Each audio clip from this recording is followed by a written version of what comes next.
With nearly 100,000 COVID-19 cases, the UK is already struggling to contain a full-on health crisis. Now, analysts warn that a nationwide financial crisis could be just around the corner.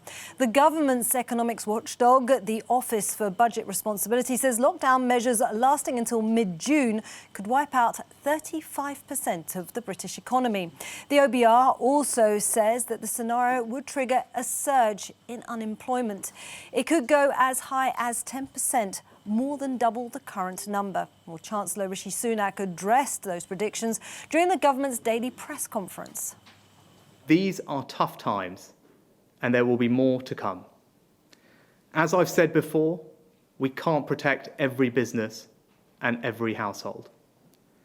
But we came into this crisis with a fundamentally sound economy, powered by the hard work and ingenuity of the British people and British businesses. So while those economic impacts are significant, the OBR also expect them to be temporary, with a bounce back in growth. Well, let's cross over to London now, where our reporter Vincent McAviney is standing by. Well, good evening to you, Vinny. We were just hearing there from Rishi Sunak. He said not only was this temporary, but it could also be just one scenario that the UK economy was facing. Just fill us in. What else did he say?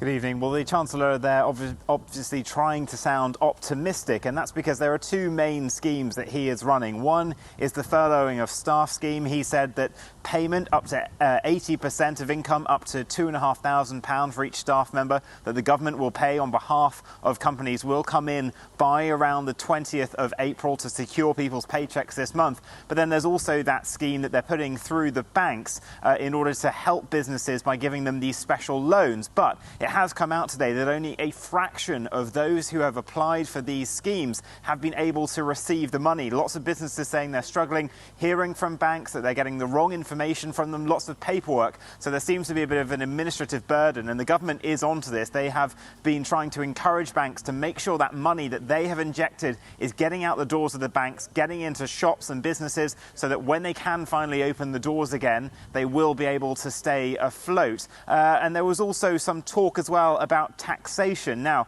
the Chancellor, Rishi Sunak, saying that he wouldn't talk about future tax policy. That was really interesting in that briefing because he wasn't ruling out tax rises. The money that is going into the economy now to prop it up is going to have to be paid for at some point in some form. The question is whether that falls on households across this country or whether it falls on businesses, the self-employed, or a bit of both. That is going to be the big question going on from this in a couple of months' time.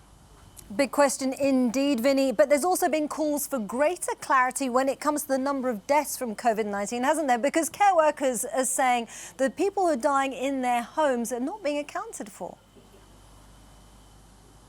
Yeah, that's right. This is something that the UK hasn't been doing in the way that other countries in Europe are, counting the numbers who have died in care homes around the country and who are in their own homes but have carers coming in and out. And there is a bit of a question mark about how you work out this figure, because it's whether or not someone has died from coronavirus or because of coronavirus, because, you know, they haven't been able to get the care that they would normally need to keep them going, whether something else has sadly taken their life. And so this is a bit of a question mark now for the government. But we're hearing from care homes individually around the country, but also from the bodies that represent care homes, that really old people, they're saying, are being airbrushed out of this scenario, that there are lots of them dying. We're hearing reports of, you know, up to a dozen or so people dying in one care home alone. And so the real question now is, why weren't these care homes being supported? Because, you know, the UK's health system, the care system, kind of sits separately. It's run by companies and individuals. And so the question is, why didn't they get the PPE they needed, the drugs they needed,